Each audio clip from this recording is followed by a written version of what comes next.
I do my hair toss, check my nails. Baby, how you feeling? Hair toss, check my nails. Baby, how you feeling? Woo, child, tired of the bullshit. Gone, dust your shoulders off. Keep it moving, yes, Lord. Trying to get some new shit in there. Swimwear, going to the pool shit. Come now, come dry your eyes. You know you a star, you can touch the sky. I know that it's hard, but you have to try.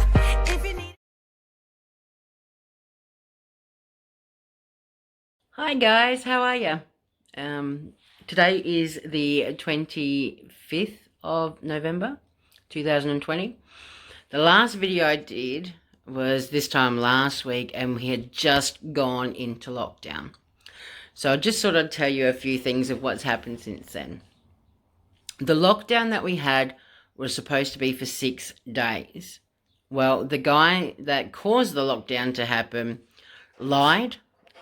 He's in a lot of trouble, and our lockdown lasted for 3 days. So we were pretty lucky. We've still got COVID cases here in South Australia. Schools have been closed down because they've gotten the transmission from the parafield cluster. But anyway, we're out of lockdown. Best news is my surgery is still on. Okay. I just got off the phone about an hour ago with my pre-admission nurse, Teresa. She was just letting me know certain things of what's going on because of the COVID restrictions and how the process is going to go. Now, I don't care how it goes, really. I just want it done. I want my stomach to be sorted, and I'm so looking forward to starting a new journey. Now, sorry, I've just got mind blanks. A lot's been happening, put it that way. Now, with the COVID restrictions at the hospital, I'm allowed 1 visitor per day. But the thing is, when I first go in for surgery, I'm not allowed to have no one in with me in the admissions department. So I'm going to be dropped off, go into the hospital, do the COVID-19 testing, like the temp check, the mask, hand sanitizing, all that kind of stuff. And then once all that's done and my name's been ticked off, I go up to the 4th floor, get ready for my surgery, change into my gown, go into theatre. Then the first night I'm out, or pretty much the first night, I'll be in the high dependency unit, or otherwise known as the ICU, just so they can check how things are going, obviously pain-wise, everything. The next day, apparently, I'll be going down to what they class as radiology and having a barium check, just to make sure that there's no leaks and nothing wrong with my stomach and my intestinal tract. And then if that's all good, then I should see the surgeon. And then the next day I'll be sent to my room, as well. So I have a private room out of the high dependency unit. And then the next day I should be able to come home. So fingers crossed that all goes to plan. She did other things as well, like she asked me if I had any other complications with surgery. Sorry about the flicking of hands. But yeah, so just saw a quick update on that. Today's Thursday. As you can see by the picture straight after my intro, how many days, how many hours. Work's been really good, especially my supervisor. He's been helping me out a lot, understanding about all my appointments and time off and how I'd be feeling and how stressful. But things are going to be okay. I've got everything sort of packed, not majorly. I'll be taking some shakes with me. The nurse recommended that. I can take some water if I choose to. Light clothing around my belly, pajamas, and then just my personal stuff, mobile phone charger and stuff like that. Not that I'll be using it the first night, but you never know. But yeah, pretty much there's that. that's all well and good. Like I said, the COVID-19 thing, that was the reason we went into lockdown, is because a guy that was working at one of the Medi hotels also worked at a pizza bar for, we're presuming, cash in hand. He was an illegal, well, not an illegal, but he was only here on a graduate visa, not a working visa, from Spain. And he said that he got it from the pizza bar ordering a pizza, so they were worried it was going to be about community transmission. But it wasn't. He actually worked there and he lied, and so yeah, the lockdown didn't happen. Well, it did, but it didn't. It was only 3 days worth.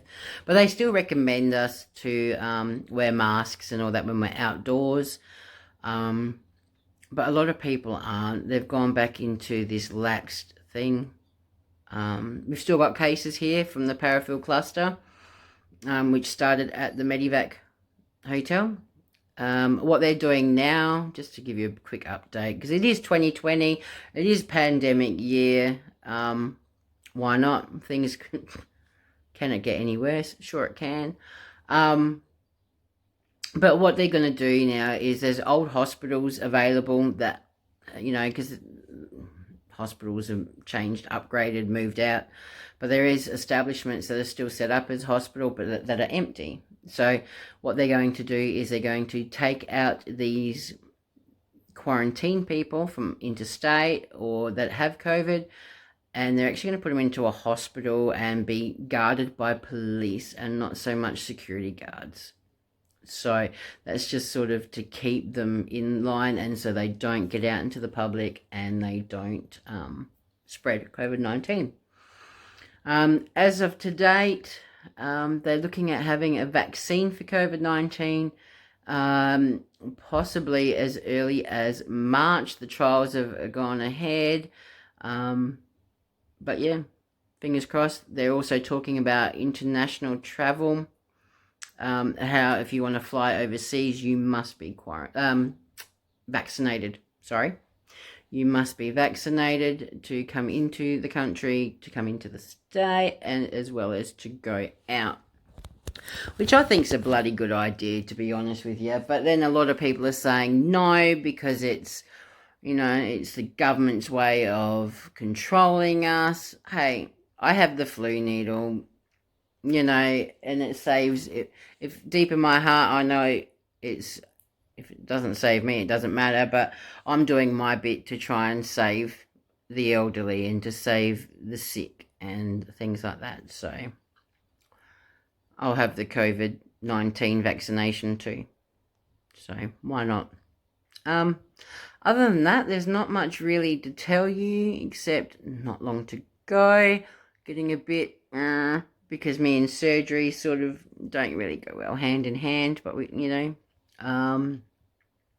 because the last major surgery I had before I had my band removed, I had the abdominal fleur-de-lis, and yeah, I ended up getting a giant hematoma and died twice. So yeah, other than that, I'm feeling alright. I'm still managing this pre-op diet, with my 2 Tony Ferguson shakes and then my vegetables and a little bit of chicken or tuna for my meal. Still managing to get all my steps up, like my walking exercise. The weather's hot. Tomorrow and the next day it's going to be 40 degrees Celsius. I'm not sure what that is in Fahrenheit. I think it's way over 100. I know that much. So yeah, it's hot. It's getting into the summer. Almost the month of December, almost Christmas. And if working out, that's what the pre-admission nurse said. She said that it'd be 2 weeks of liquid, then 2 weeks of puree. So if I'm going into the 30th, hopefully by Christmas I'll be on puree food. So hopefully, if things go well. Other than that, not much to say. So with that, I'm going to say bye. So enjoy your day. Bye.